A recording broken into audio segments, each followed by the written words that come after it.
Hello guys! Magandang buhay! Nung nakaraang araw nga pala kami ay gumala.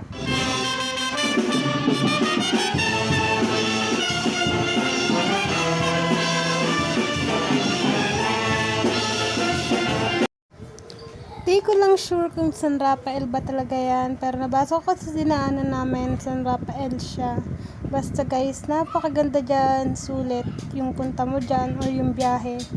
Kasi mag-i-enjoy ka sa mga makikita mo at saka ang daming pagpipilian ng kakainin. Diyan na nga rin pala kami nag-dinner. Nagsisling kami. Sulit naman and ang dami-dami mong pwedeng mabili dyan sa murang halaga. May mga short na mura, may mga laruan. Ayan, ang cute-cute lang niya kasi yung nagliliwanag talaga yung kapaligiran niya sa mga Christmas light. Pag nandiyan ka talaga, damang-dama mo yung Pasko, tas may ganong sunspot tulad kanina.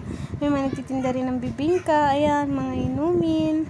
Basta guys, nabusog yung mata ko kakatingin dyan sa mga nakita ko dyan. And nakakatuwa lang kasi, alam mo, tayong mga Pilipino, nag-e-effort talaga pagpaparating na yung Kapaskuhan. Ang dami ring tao dyan. Sana makpuntahan nyo din.